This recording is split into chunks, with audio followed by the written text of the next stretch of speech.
जय भीम, नमो बुद्धा दोस्तों, मैं राहुल नागपाल और आप देखना शुरू कर चुके हैं राहुल लाइफ 85। नए हो तो हमारे चैनल को सब्सक्राइब कर लीजिए और अगर फेसबुक पेज पर देख रहे हो तो हमारे फेसबुक पेज को फॉलो कर लीजिए।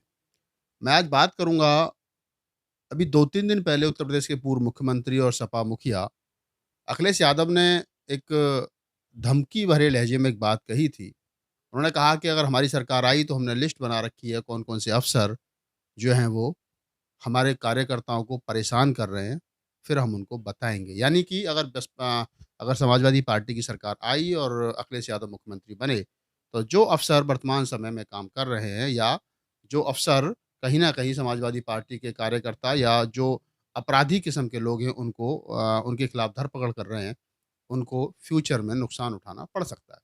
अच्छी बात है, जो लोग गलत हैं उनके खिलाफ कानूनी कार्रवाई होनी चाहिए। तो ये तय मान लिया जाए कि जो वर्तमान सरकार उत्तर प्रदेश के अंदर चल रही है, योगी जी की जो सरकार चल रही है, वो सरकार अपने अधिकारियों से कहीं न कहीं विपक्षी पार्टियों के कार्यकर्ताओं के साथ में ज़बरदस्ती कुछ न कुछ करा रही है, इसका मतलब ये होता है। लेकिन अभी मैं आपको लेके चलता हूँ लगभग 2013 के आसपास।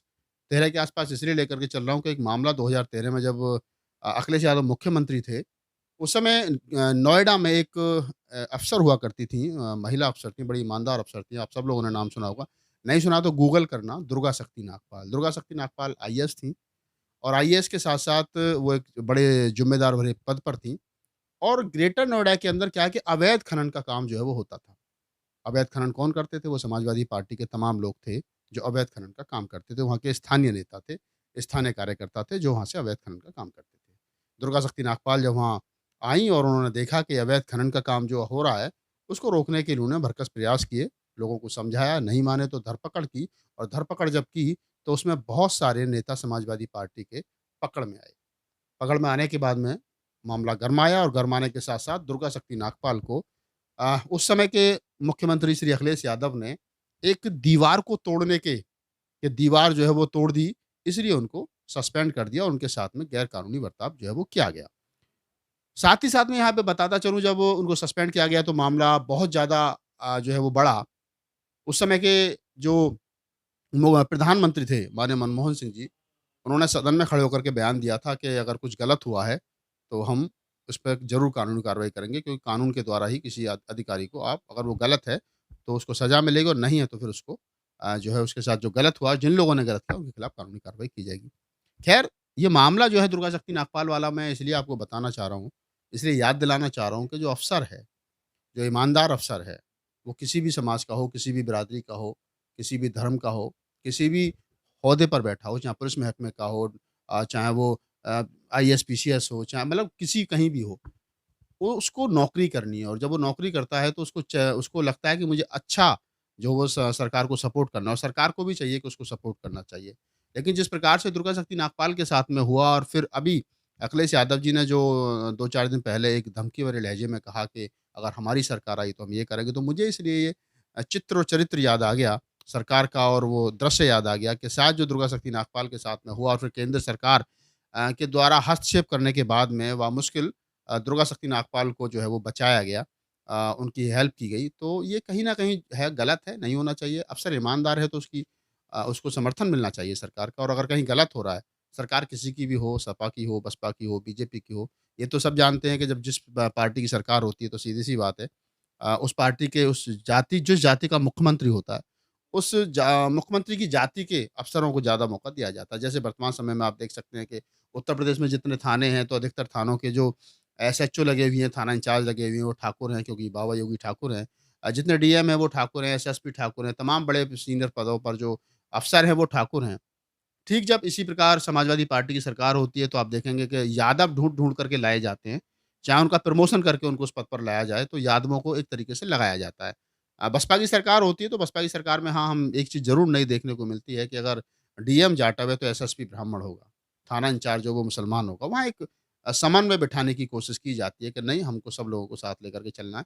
फिर भी लोग कहते हैं कि बहुजन समाज पार्टी की सरकार में डीएम ज़्यादातर जाटव होते हैं, बड़े पदों पर जाटव होते नहीं हैं। मुख्यमंत्री को ये लगता है कि ये लोग ईमानदार हैं तो इनको रखा जाना चाहिए और वो नीचे के लेवल पर ब्राह्मण हो गए या फिर मुसलमान हो गए या कायस्थ हो गए, वर्मा हो गए, पटेल हो गए, बहुत सारी जातियाँ उत्तर प्रदेश के अंदर हैं जिनको रखा जाता है बसपा सरकार में। आप गूगल करके सर्च कर सकते हैं कि बहन जी की सरकार में किस जाति के कितने अफ़सर थे।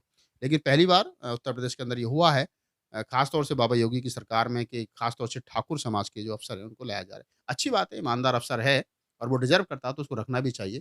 लेकिन क्या वास्तव में डिज़र्व करता है उस पद पर बने रहने के लिए? ये विचारणीय प्रश्न है। ऐसा तो नहीं है कि अखिलेश यादव की तरह शेड्यूल कास्ट के अफ़सरों को डिमोशन कर दिया गया और जो अपने समाज के अफ़सर थे उनको प्रमोट करके जो वो उन पदों पर लाया गया जिन पदों के वो लायक भी नहीं थे या उस जिस पद पर उनको बैठने का अनुभव भी नहीं था। तो मैं आज इस वीडियो को बनाने का उद्देश्य बस सिर्फ़ इतना ही था कि आप लोगों को ये बता सकूँ कि जो वर्तमान समय में चुनाव उत्तर प्रदेश के अंदर चल रहा है और अब चुनाव अपनी गति में है, क्योंकि 10 तारीख को वोट पहले फ़ेज़ का जो वो पड़ना है पश्चिम में, और उसके लिए तमाम पार्टियों ने तैयारियाँ कर ली हैं। आपने देखा होगा कि किस प्रकार से बीजेपी ने तमाम अपनी जो बड़ी टीम है, वो उतार रखी है और उसमें गृह मंत्री गली-गली जाकर के वोट माँग रहे हैं और ध्रुवीकरण की राजनीति को कहीं न कहीं करने की कोशिश कर रहे हैं। वो कह रहे हैं कि वोट डालते वक़्त जो है आप मुज़फ्फरनगर दंगों को याद रखना। तो आप समझिए कि जो दंगे 2013 में हुए थे और हम 2022 में चुनाव कर रहे हैं, यानी कि लगभग 9 साल के बाद में ये कहने की कोशिश की जा रही है, हिंदू-मुसलमान करने की कोशिश की जा रही है। हालाँकि सरकार बीजेपी सरकार या बीजेपी के नेता कितने सफल होंगे, ये तमाम चीज़ें भविष्य के गर्भ में हैं। लेकिन चुनाव गति पकड़ चुका है। 2 तारीख से बहुजन समाज पार्टी की मुखिया बहन कुमारी मायावती जी की रैली है। जैसा बताया गया है, पार्टी की तरफ से सतीश चंद्र मिश्रा जी ने अवगत कराया है कि 2 तारीख को बहन जी की रैली जो है वो आगरा में है, 3 को गाज़ियाबाद में है, 4 को पश्चिम के सहारनपुर में है। इस प्रकार से फिर पंजाब में रैलियाँ हैं, तो रैलियों की शुरुआत जो है वो हो गई।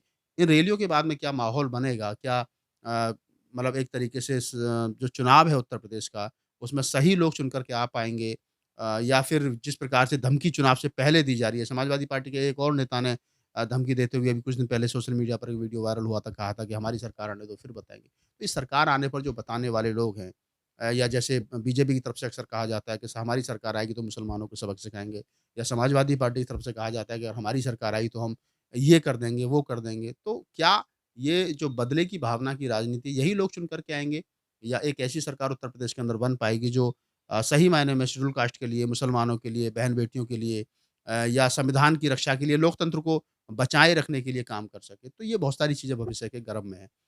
अगर आपको हमारा वीडियो अच्छा लगा तो उसको लाइक कीजिए, शेयर कीजिए, कमेंट्स कीजिए, हमारे चैनल को सब्सक्राइब कीजिए, और मैं अन्य फिर किसी दूसरे विषय पर आपसे रूबरू होऊँगा, तब तक मुझे दीजिए इजाज़त। मैं राहुल नागपाल, कैमरामैन सीएल बोथ के साथ, दिल्ली।